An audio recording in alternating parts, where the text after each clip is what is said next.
머리는 시원하게 뚫어주고 가슴은 따뜻하게 데워주는 책 이야기 팟캐스트 책사이다. 안녕하세요, 책사이다입니다. 책사이다는 참여연대에서 만드는 책 이야기 팟캐스트입니다. 저는 진행을 맡은 태호 박이고요. 오늘도 김느낌님과 황주부님 나와주셨습니다. 안녕하세요. 네, 안녕하세요. 네, 오늘 숫자가 좋아요. 88회. 진짜 오래 했네요. 오래 했다. 88 하면 저희는 다 옛날 사람이라 88 올림픽? 뭐죠? 뭐 우리 모두 다 일어나. 야, 진짜 불렁새가 막 떠오르네요. 코리아나죠, 코리아나. 네. 맞아요. 코리아나 멤버의 따님이 그 클라라? 배우 클라라 씨인데 클라라 씨도 사실은 이제 좀 옛날 사람이죠. 그만큼 이제 이 노래를 부르고 있는 박알림 박태호님 얼마나 옛날 사람인가. 참. 근데 팔자는 좀 좋은 얘기 아니었나요? 우리 문화에서도 좋은 숫자. 중국에서 좋은 상징. 팔자가 좋은 그죠? 3인가? 8인가? 8 아니에요? 8? 네. 네. 지금 그 제작진에서 네. 뭐 제작진도 다 또 연배가 비슷하시기 때문에 바로 또 동아시아 전통 문화에 대한 공감과 지지를 보내주셨고요. 맞다. 야, 그 88에는 정말 몇 년도에 시작한 거죠? 2016년? 저희가 4년 넘었죠. 4년 넘었죠. 4년 넘 5년 되는 거네. 그럼. 진짜 오래 했다. 징그럽다. 7, 8, 9, 10, 11, 5년. 네. 아마 뭐 큰 탈이 없다면 다음 대선까지는 이어지지 않을까 싶은데 또 정치의 시간이 다가오고 있습니다. 또 어떻게 될지 뭐 이렇게 그 짐작하는 혹은 지지하는 대선 후보가 있으십니까, 황주부님? 아니요. 아니, 누구라고 말씀 안 하셔도 되니까. 네, 있습니다. 네. 김느끼님은 지지라기보다는 이 사람 될 것 같다. 될 것 같다. 왜냐면 얼마 전에 또 그 한번 짐작을 하셨다가 네, 그렇죠. 서울시장 큰 코 다치셨기 때문에 큰 코 다쳤죠. 밥을 샀죠. 네, 밥을 샀죠. 제가. 고기를 먹었습니다. 매우 맛있었습니다. 근데 뭐 지금 이제 원래 윤석열 전 총장이 네. 야권의 강력한 후보이고 여권에는 뭐 이재명 후보가 제일 강력한 후보인데 최근에 이제 이준석 씨가 지금 이 방송 녹음하는 날짜 기준으로는 아직 확정되지 않았지만 당대표 될 가능성이 굉장히 높죠. 그렇게 되면 뭐 내년이 대선이니까 바람을 잘 탄다면 뭐 얘기가 나올 수도 있을 것 같죠. 예. 그렇게 되면 이재명 씨가 되는 게 아닐까요?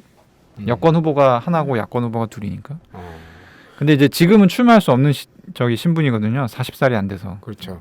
아니 그리고 그게 대선이 40세인가요? 만 40세? 네, 대선 대통령 선거가 만 40세. 그건 참 너무 말도 안 되는. 아니 저는 연원이 뭔지가 너무 궁금하더라고요. 옛날부터 궁금했는데. 왜 40세일까? 네. 제가 선거 관련된 거를 예전에 고등학교 때 집중적으로 봤던 적이 있어요. 왜 봤냐? 되게 웃긴 얘기인데 당시 장학 퀴즈에 출전을 했는데 장학 퀴즈 진짜 옛날 사람이네. 그때 당시 지금도 장학 퀴즈가 있어요. 진짜요? 네, 지금도 EBS에서 합니다. 골든벨이 아니고? 네, 골든벨은 KBS고요. 그때 그 어떤 특정 주제에 관련된 이제 문항이 이제 미리 공개되는 게 있었어요. 네. 그때가 지방선거를 앞두고 있어서 선거가 주제였거든요. 네. 막 예상 문제가 첫 번째 문제로 나왔어요. 선거 공영제. 근데 되게 엉뚱한 문제도 기억이 나는데 당시에 그 광역자치단체장을 몇 명을 뽑느냐. 이거는 뭐 도대체 그걸 누가 외우고 있어요. 세어봐. 19개 아닌가요? 뭐 지금은 더 늘었겠죠. 울산광역시가 당시 광역시도 아니었고 이랬으니까. 그렇지. 또 저희가 옛날 이야기 얘기만 하면 옛날 이야기 조심해야 되겠습니다. 네. 하여튼 미래로 가는 다음 대선 이야기 저희가 그 40살을 이게 뭐 어떻게 될지 모르겠어요. 이게 그 철폐하자라는 얘기가 지금 이준석 씨가 얘기를 했고 거기에 대해서 많은 분들이 동조하고 있는데 이게 제 주변에서 저만 의견이 다르거든요. 저는 없애면 안 된다고 유지해야 생각합니다. 된다. 예. 생각하는 쪽인데 이유가 이거 관련해서는 그 국회의원 피선거권 연령이 25세인 거 아시나요? 네, 압니다. 예, 이것도 이제 한번 헌법 소원이 제기된 적이 있어요. 네. 그때 헌재가 뭐라 했냐면 유아 때부터 고등교육을 이제 모든 학교 교육 과정을 수료하고 그리고 어떤 국회의원이라는 직무를 수행하기에 직간접 경험을 쌓는 나이로 25세가 너무 빠르다. 아, 그런 의견이 헌재 의견이 헌재 의견이 있었어요. 그래서 그러니까 빠르다가 아니라 그걸 고려했을 때 25세라는 기준이 현저히 불합리하다고 보기 어렵다. 저는 마찬가지로 왜냐하면 이제 특히 대통령 저 이게 최근에 문재인 정부를 겪으면서 느꼈던 게 뭐냐면 문재인 정부는 한 5년을 좀 절치부심하면서 준비를 했다고 알고 있는 정부인데 인사를 하는 걸 보면 그렇게 별로 적재적소에 안 되고 있거든요. 그러면 대통령이 되자마자 인사를 해야 되는 게 한 3천자리 정도라고 지금 알려져 있는데 만 40세가 무슨 3천자리 인사를 해요. 어떻게 누구를 알아서. 그래서 저는 그게 현실적으로 가능성이 없다고 보고 차별이라고 하는데 그렇게 차별을 따질 거면 차별을 현행법상 차별이 굉장히 많다. 그래서 저는 반대하는데 물론 이제 좀 흥미롭긴 합니다. 어쨌든 뭐 이런 좀 자극제로서 좋은 계기인 것 같긴 해요. 이런 얘기를 나누는 것이.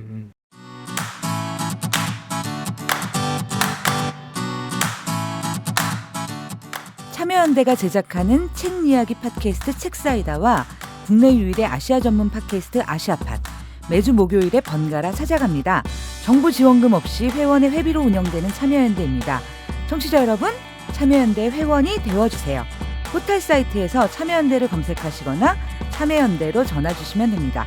전화번호 02-723-4251입니다. 황주부님 목소리로 참여연대 회원가입 광고 들으셨습니다. 포털 사이트에서 참여연대 검색하시거나 지금 듣고 계신 어플 PC 에피소드 소개 부분에 참여연대 회원가입 링크를 클릭하시면 회원가입하실 수 있습니다. 참여연대 뉴스레터 구독, 카카오톡 친구 맺기도 부탁드릴게요. 네, 그리고 저희 황주부님 목소리 광고가 굉장히 인기가 있긴 한데 이제 광고라는 게 또 굉장히 또 시류를 타잖아요. 좀 다른 목소리가 궁금하다. 네. 이런 의견들도 있어서 궁금합니다. 네, 조만간 또 다른 광고로 저희가 찾아뵐 예정이니까 기대를 해주십시오.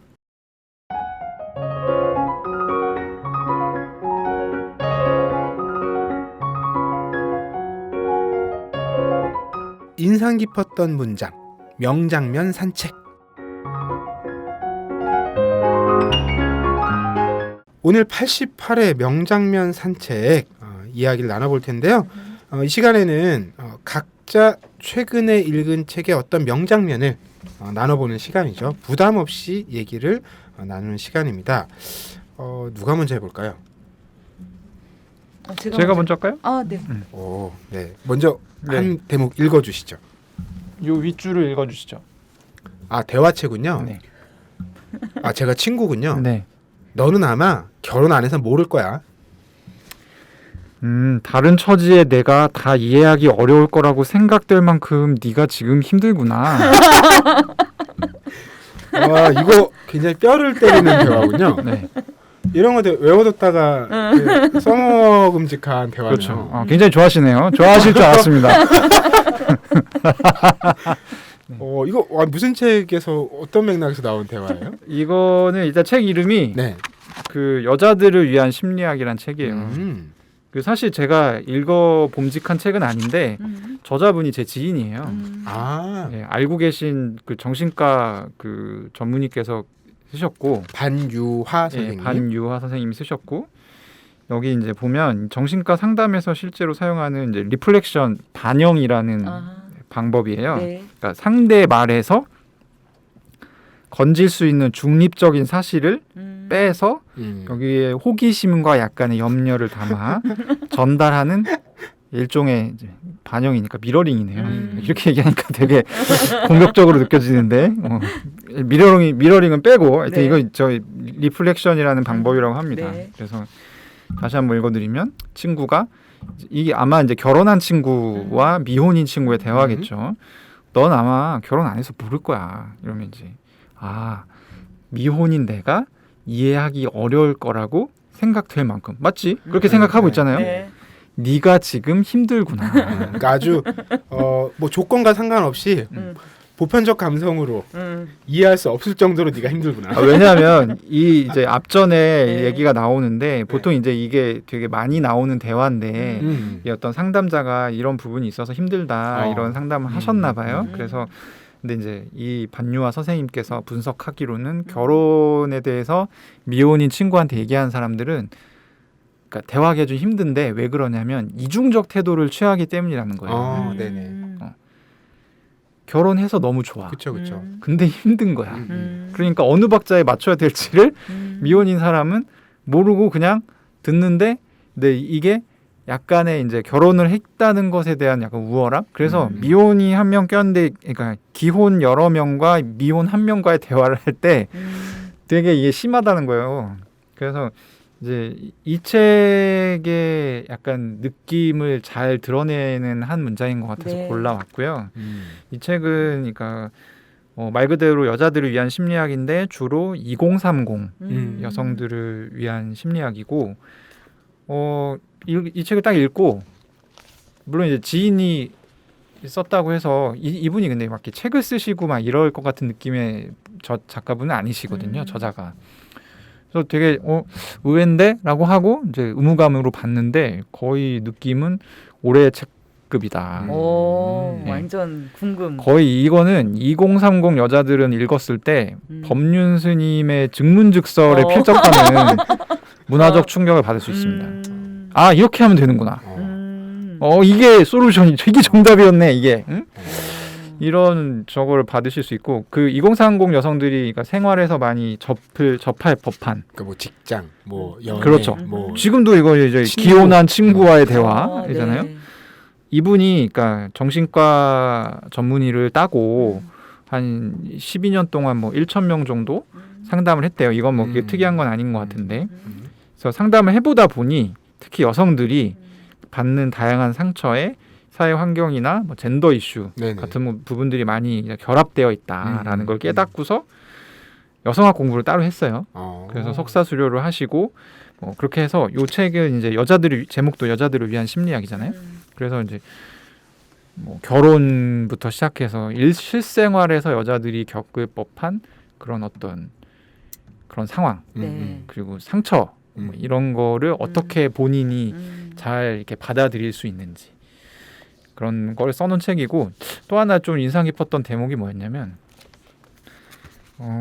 그거를 뭐라고 써놨냐면 우리가 이제 보통 어떤 사람이 나한테 잘못하면 저 사람 나쁜 사람 잘해주면 저 사람은 좋은 사람 그렇죠. 이렇게 생각하기 쉽잖아요. 네. 근데 이제 그렇게 생각하면 안 된다는 거예요. 왜냐하면 우리 엄마가 나한테 잘해줄 때도 있고 못할 때도 있다라고 그렇죠. 인지하는 것이 사실 엄마라는 대상을 정확하게 인지하는 건데 이거를 이제 깨달을 수 있는 어떤 상태를 대상 항상성이라고 한대요. 그러니까 여기에 정신과 용어 되게 많이 나와요. 그래서 이제 이런 심리를 추구하는 것이 좋다. 그러니까 쉽게 일희일비하지 않아도 된다. 그래서 이제 이 책에서 많이 사용되는 기법 중에 하나가 뭐냐면 순간의 격동을 흘려보내고 거기에 대해서 다시 한번 생각해 볼 수 있는 기회를 획득하는 거죠. 양희은 씨의 표현대로 하면 그럴 수 있어. 네. 그렇죠. 그래서 이제 보통 사람들이 순간에 뭔가에 이 분노에 휩싸이고 뭐 이렇게 해서 이제 고통스러워하고 거기서 이제 그 기억 너무 강렬하다 보니까 벗어나지 못하고 뭐 이렇게 하는 경우가 많은데 하여튼 그런 부분들에 대해서 되게 재미있게 이 제목만 들었을 때는 소극적인 관심이었거든요. 저는. 그러니까 말씀하신 맥락이라면 이게 조금 다른 방식으로 건드렸으면 더 좋지 않았을까라는 생각도 들어요. 왜냐하면 이제 이 제목 자체가 이게 필요한 혹은 도움이 될 법한 분들이 안 펴볼 만한 제목이에요. 네, 요즘에는. 네, 그런 느낌이 들어서 저도 처음에는 약간 물음표였는데 지금 이제 설명을 듣고 보니까 되게 적재적소 얘기들이 있겠다라는 기대감이 물론 김니끼님께서 이제 잘 말씀해 주신 부분도 있겠지만 그 여자들을 위한 심리학이라는 제목에 약간 그런 부분이 들어가 있는데, 그러니까 제목이 저도 약간 좀 좁빗하지 않다는 생각은 들었어요. 근데 왜 이런 제목을 책을 다 읽고 나니까 이제 이런 제목을 왜 정했는지 네네. 이해할 수 있었는데 보면은 일부는 약간 이제 대중적인, 그러니까 일반적인 얘기예요. 일부는 1부와 2부인데 1부의 주제는 나를 의심하지 않기로 했다. 그러니까 2030들이 자꾸 나를 이제 의심하는 거죠. 여기 보면은 일부에 해당하는 게 뭐 결혼을 꼭 해야 되는 건가요? 직장 상사에게 실망했어요. 친구들과 대화가 안 통해요. 일상적인 거네요. 네, 거절을 못 하겠어요. 친구가 낯설어요. 착한 아이 컴플렉스에서 벗어나고 싶어요. 이런 주제들이에요. 그리고 이제 2부가 이상과 현실 사이에서 나만의 온도를 찾아가는 법인데 저는 약간 좀 뜬금없다 생각했거든요. 근데 이제 읽어보니까 페미니즘에 대한 얘기예요. 2부가 남동생과 차별하는 엄마가 미워요. 네. 일상이 불편해졌어요. 이 얘기는 뭐냐면, 그러니까 페미니즘을 인지하고 공부하기 하면 이제 그때부터 시각이 많이 달라지잖아요. 네. 못 봤던 것들이 보이기 시작하고. 네네. 그리고 이제 그 다음이 내 안에 내가 너무도 많아요. 꾸밀 때 눈치가 보여요. 남자친구가 저를 질투해요. 그리고 이제 친구 같은 아빠에게 자꾸 불만이 생겨요. 뭐 이런 지금 주제로 되어 있고, 제가 보기에는 이거는 칼을 갈고 쓴 책입니다. 이 사람이 실제로 이제 이분이 여성이기도 하고, 네. 그리고 이제 많은 여성들을 상담하면서 느꼈을 안타까움, 그리고 본인이 이제 필요에 의해서 배웠던 여성학 이런 것들이 모두가 이렇게 짬뽕으로 들어가 있는 책이어서 저는 2030에게 만약에 올해 책 선물을 한다, 그럼 그냥 이거 할 것 같아요. 좋은 책. 네. 알겠습니다. 저는 명장면 산책 첫 번째 책 김느끼님께서 반유화 작가의 여자들을 위한 심리학 골라오셨고요. 이어서 황주부님 책 만나볼까요? 한 대목 읽어주세요. 네. 화가 나고 불안하고 고립감을 느낄 때는 멈춰야 한다. 왜 멈추는지 묻는다면 살피기 위해 멈춰야 한다고 답하겠다. 정직하고 침착하고 엄정하게 나의 내면의 심리와 그간의 언행과 처신을 바라보기 위해 멈춰야 한다. 그리고 내면에 깃든 어둠을 인정해야 한다. 이런 어두운 여러 모습이 나에게 깃들어 있음을 고백해야 한다. 멈추면 보이고 바라보면 사라진다. 어두운 모습이 사라진 자리에 평온과 기쁨이 찾아온다. 그래서 텅 빈 충만이라고 하지 않는가. 굉장히 차분한 고요한 네. 그런 글인데요. 네. 네, 짐작컨대 네. 연배가 좀 있으신 저자가 아닐까. 네, 맞습니다. 어떤 책이죠? 법인 스님이 지은 중심이라는 책입니다. 저희가 아는 그 법인 스님. 네, 맞습니다. 네. 법인 스님은 참여연대 공동대표로 오래 활동하셨고요. 그리고 이제 참여사회 제가 편집위원이기도 한데 참여연대 그 참여사회 편집위원장이십니다. 지금도. 네네. 그래서 이제 법인 스님 책이 나왔다는 이야기를 듣고 이 책을 사게 됐고요. 그리고 이제 그 저희 편집위원회 때 만나서 제가 저자 사인을 받았어요. 뭐라고 써주셨어요? 본인이 글씨를 악필이라고 계속 빼셔서 제가 끝까지 그래도 해주세요 이렇게 이제 얘기를 해서 중심이 초심이다 이렇게 써주셨어요. 근데 이게 저한테는 되게 와닿는 말이었어요. 왜냐면 제가 이제 새롭게 제가 이제 프리랜서로 쭉 한 10몇 년을 살다가 지금 이제 느티나무 원장으로 온 지 딱 6개월 됐거든요. 그러면서 요즘 제가 흔들리고 맨날 울고 이러면서 사실 이제 저도 이제 직장 생활이기도 하고 소명이기도 하고 하여튼 이 속에서 어려움을 콩깍지가 벗어지고 막 어려움을 하나둘씩 느끼고 그리고 그 안에서 어찌할 수 없음에 발을 동동 구르고 나의 무능함과 뭐 이런 여러 가지 생각 때문에 굉장히 괴로워하고 있던 시점에 이 책을 읽은 거고 그리고 스님이 거기에 이제 중심이 초심이다라는 이야기가 되게 많이 다가왔어요. 원래 그럴 때는 네. 그런 모든 말이 다 맞아. 그렇구나. 다 내 얘기야. 실현을 당하면 모든 노래가 다 내 노래인 거하고 똑같군요. 그렇지. 그리고 사실은 이제 지난주에 제가 이제 중심이 초심이다라는 말이 되게 다가왔는데 이게 날카로운 말이 아니잖아요. 이 말 자체가. 굉장히 큰 말인데 이게 되게 날카롭게 다가오는 사건이 있었어요. 어떤 사건이었냐면 저희 이제 그 프로그램 중에 참가자 기획 프로그램이 있어요. 그래서 이제 독서 클럽들이 있기도 한데 독서 클럽 와인이 제가 예전에 참여했던 참여자로서 이제 했던 그 독서 클럽에서 지금 이제 그 독서 모임을 한 거죠. 그동안 계속 줌으로 만나다가 너무 오랜만에 이제 오프라인에서 같이 책 읽는 모임이었는데 제가 이제 인사나 드릴까. 사실 이제 그 책을 읽은 지도 너무 오래됐고 그래서 이제 그 모임에 인사를 드리러 간 거예요. 근데 이제 마침 그 책이 제가 몇 년 전에 읽은 카렌 암스트롱의 추계 시대라는 책이었어요. 정말 사실 읽기가 쉬운 책은 아니고 우리가 이제 이런 독서 모임 아니면 어떻게 이런 책을 읽겠냐. 그래서 이제 함께 읽어보자라고 해서 책을 읽었는데 저는 그때 중심이 초심이다란 말이 이런 거였구나. 왜냐하면 너무 정말 즐거워서 인사만 하려고 갔다가 7시에 시작해서 9시 반이 될 때까지 화장실 한번 못 가고 궁뎅이를 뗄 수가 없었어요. 너무 재밌어서. 너무 재밌고 어떻게 보면 굉장히 무거운 주제의 책이잖아요. 막 세계 4대 종교, 막 황금률 이제 막 이런 얘기를 하는 책인데 그 책 그 어려운 부분들을 다 지나서 꼼꼼하게 읽고 그 안에서 현재 내 삶 속에서 시대계 문제, 사는 문제를 놓고 막 이제 정말 이야기꽃을 피운 거예요. 그 안에서 그냥 이 책의 내용이 뭐구나, 내가 이렇게 이해한 게 맞나 틀리냐 여기에 대한 관심보다는 정말 그 책의 주제와 내 삶이 만나는 지점에 대한 이야기를 정말 너무 편안하게 거르지 않고 할 수 있는 모임이 있다라는 게 너무 좋았어요. 그리고 내가 이런 걸 하려고 내가 이거 한다고 손들었던 거구나.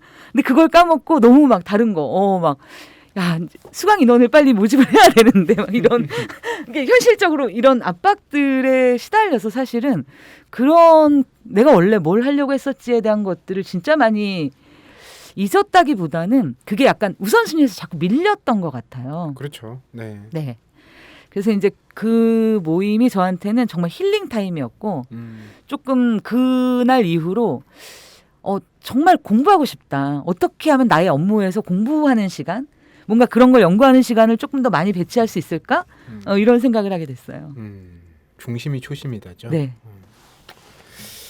잘 기억을 해보겠습니다. 이 책의 부제는 극단의 세상에서 나를 바로 세우다. 이것도 이제 요즘 시대에 필요한 메시지네요.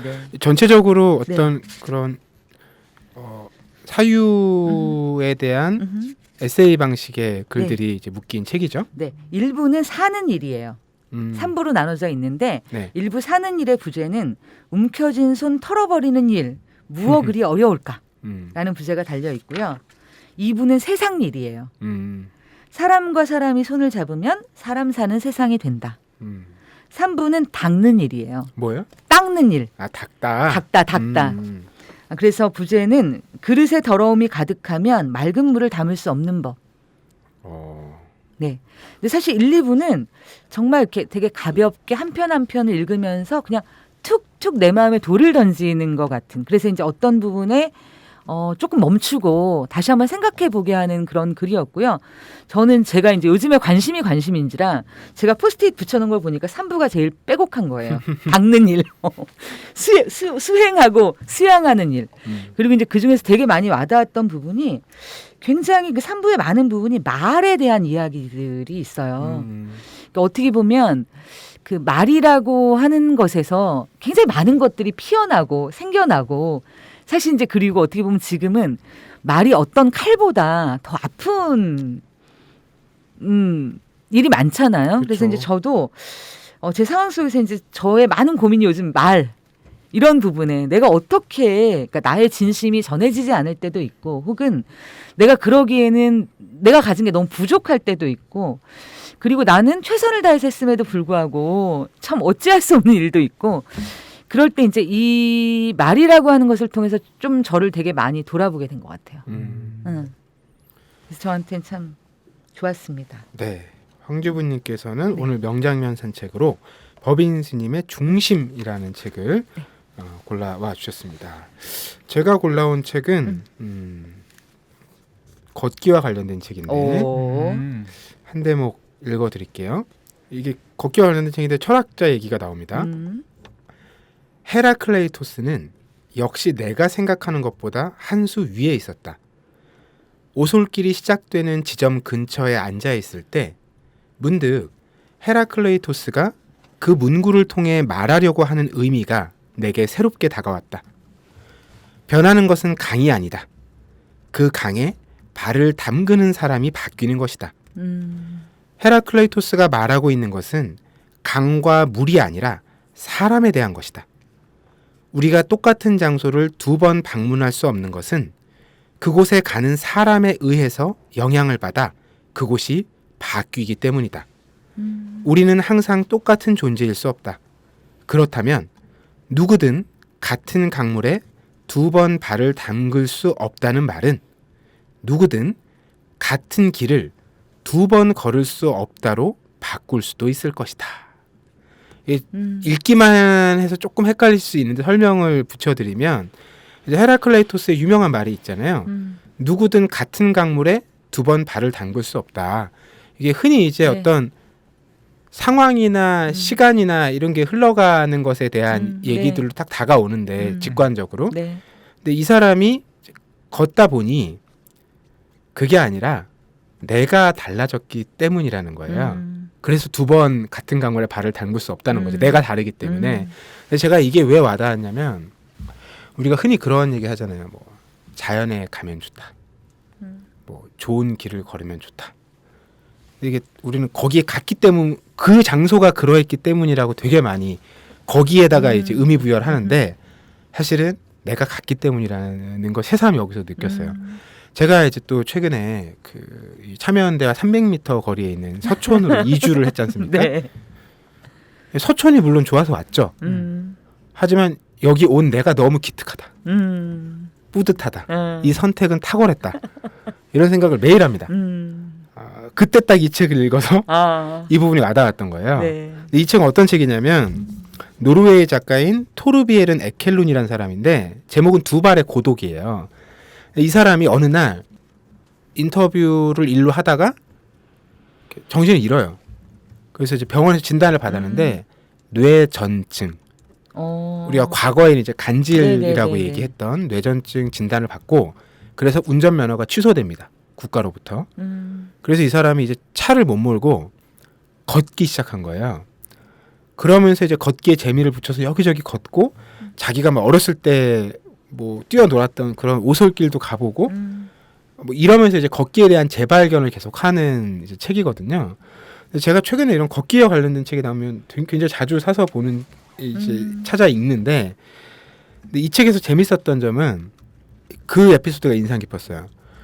자기가 어렸을 때 막 뛰어놀았던 그 오솔길을 결국 혼자 찾아가거든요. 근데 그 집에 갔더니 그 오두막에 갔더니 자기 부모가 어렸을 때 같이 놀러 왔을 때 막 써놨던 일기장도 남아 있고 이래요. 연필로 희미하게. 근데 막 그런 감상에 젖어서 오솔길을 따라 걷죠. 근데 걷고 나서 이제 걷는 사람들이 또 거리 이런 거 계속 찾아보거든요. GPS로 잘 걸은 거리를 보니까 500m도 안 된다는 거예요. 그 오솔길이. 내가 어렸을 때 500m가 꽤 길거든요. 거기에 뭐 내 온갖 어렸을 때 추억이랑 이런 게 다 들어있는 길인데 정말 많은 걸 했던 길인데 500m도 안 된다는 거예요. 이 에피소드가 이게 뭐 제가 설명하지 않아도 지금 어떤 이제 감각 느낌인지 공감하실 거라는 생각이 드는데 이게 확 몰려오더라고요. 그러면서 이 사람이 우리가 길에 대해서 얘기할 때 그걸 은유로 굉장히 많이 쓰잖아요. 이 책에 나오는 그 저자의 말에 따르면 구글에서 검색을 해보면 길은 직접적인 지시적 의미로 쓰이는 것보다 은유가 훨씬 많이 쓰인다는 거예요. 근데 그 은유가 대부분 이제 미래로 가는 앞으로 다가올 내가 걸어갈 이런 길에 쓰인다는 거죠. 우리가 지나온 길을 굉장히 이렇게 다른 방식으로 기억하거나 혹은 많이 잊고 지낸다는 거죠. 그래서 이 사람이 이제 그 길을 직접 걸어본 거거든요. 그 과정이 굉장히 와닿았어요. 제가 뭐 읽은 문장은 다른 맥락이지만 이 책의 전체에서는 무슨 뭐 걷기가 나를 발견하고 뭐 인류의 걷기에 대한 문화도 나와요. 이 책에서도. 근데 그런 것보다 이렇게 지나온 길에 대한 제가 또 이제 이직이라는 것도 했기 때문에 그런 걸 수도 있는데 책이라는 게 참 묘하죠. 이게 어떨 때는 그냥 지나칠 수도 있는 책인데 또 그 부분이 꽂혀가지고 또 확 와닿더라고요. 주변에서 그런 얘기 많이 하거든요. 자꾸 제가 이렇게 약간 뭐 그럴지 몰랐는데 또 약간 또 싱숭생숭한 이런 얘기하면 그럴 때가 아니다. 즐겨야 된다. 해방감을 즐길 때다. 뭐 이런 얘기도 많이 하는데 언제쯤 이렇게 한번 좀 격차를 두고 그러니까 거리를 두고 좀 돌아볼 수 있을지. 지금 너무 붙어 있으니까 사실 그쵸. 이게 실감이 안 나기도 하는데 문득 언제쯤 크게 다가올 거란 느낌은 갖고 있거든요. 네, 그런 것들에 대한 생각도 좀 해보게 되는 네, 그런 책이어서 여러분들께 권하고 싶었어요. 두 발의 고독. 네. 바갈라디님은 캠핑 혹시 관심 없으신가요? 캠핑을 그러니까 제가 이제 바이크도 타니까 네. 이제 캠핑의 끝판왕이 모토 캠핑이거든요. 그래요? 네, 그러니까 뭐 차로 많이 실어가는 게 아니라 바이크로 정말 최소한의 텐트만. 이제 집만 실어서 특히 바이크는 또 구석구석 다 들어가잖아요. 그러니까 노지에서 자는 거예요. 그런 게 이제 일본 같은 데는 굉장히 예전부터 그런 문화가 발달했는데 한국도 최근에 이제 그런 것들이 유행을 좀 하고 있거든요. 그 스팟들도 생기고. 그래서 좋아할 것 같다. 왜냐면 산도 좋아하고 이러니까 그런 얘기들을 하시는데 아직까지는 이 도시 이제 밤의 도시를 이제 질주하는 것이 좀 더 제 정서에 맞고 최근에는 이제 서천에 오고 나서는 이 북악 스카이웨이를 이제 밤에 올라가는데 거기 이제 굽이굽이니까 속도를 많이 내는 건 아니거든요. 천천히 달려요. 이렇게 헬멧도 이렇게 앞에 그 쉴드를 올리고 그럼 요즘은 이렇게 밤에 올라가면 이렇게 라일락 같은 꽃향기가 이렇게 쑥쑥 들어오는데 꿀입니다. 꿀맛입니다. 네. 그리고 이제 그 팔각정에 올라가서 잠깐 그 바이크를 멈춰두고 뭐 산책 한 바퀴 하고 이렇게 라면도 먹고 라면 이렇게 24시간 자동으로 끓여주는 기계가 있더라고요. 네, 김치도 팔고요. 그 위에서요? 네, 팔각정 1층에요. 네, 뭐 우리는 뭐 상표 얘기해도 되지. 뭐 너구리도 있고 신라면도 있고 종류도 여러 개가 있어요. 선택하시면 그 종류마다 물 양이 다른 것 같더라고요. 내가 지금 문득 이 세 명의 공통점을 찾았네. 뭐예요? 셋 다 자존감이 세네. 그냥 개쌍 마이웨이네요. 그냥 인생 자기 멋대로 사는 사람들이네요. 그 중에 저는 결혼을 한 거고 애기 낳고 저 얘기 듣는데 그냥 지구의 핵폭탄이 떨어져도 똑같이 할 수 있을 사람이야. 저 사람은 사람 자체가 필요하지 않아. 놀땐 홍대 참여연대 우리가 할 수 있는 것들 지금 뭐하네. 놀땐 홍대 참여연대 아직도 회원가입하지 않고 뭐하네. 놀땐 홍대 참여연대 우리가 할 수 있는 것들 지금 뭐하네. 놀땐 홍대 참여연대 아직도 회원가입하지 않고 뭐하네. 바로 너 바로 너 바로 너 바로 너 당신이 우리의 든든한 배후 0% 0% 0% 0% 우리가 받는 정부 지원 0% 시위꾼 아냐 시민의 파수꾼 유엔이 인정하는 시민단체 파트너 행동하는 시민과 함께하는 권력 감시기구 참여연대 놀땐 홍대 참여연대 우리가 할 수 있는 것들 지금 뭐하네. 놀땐 홍대 참여연대 아직도 회원가입하지 않고 뭐하네. 놀땐 홍대 참여연대 우리가 할 수 있는 것들 지금 뭐하네. 놀땐 홍대 참여연대 아직도 회원가입하지 않고 뭐하네. 네, 저희 하여튼 오늘 이 명장면 산책 다시 한번 정리하면 김유기님께서는 여자들을 위한 심리학, 황지부님께서는 중심, 그리고 저는 두 발의 고독 이렇게 세 권의 책을 골라봤는데요. 여러분들도 세 권 다 각기 다른 책이라서 오늘은 특히 또 입맛에 맞는 책 한 권쯤 골라서 함께 읽어보시면 좋겠고 또 그런 감상이나 의견들도 어디든 댓글로 남겨주시면 여러분 찾아서 읽어보고 함께 이야기 나누도록 하겠습니다. 저희 오늘 88회 명장면 산책 여기서 마무리하겠고요. 함께해 주신 여러분 고맙습니다. 감사합니다. 감사합니다.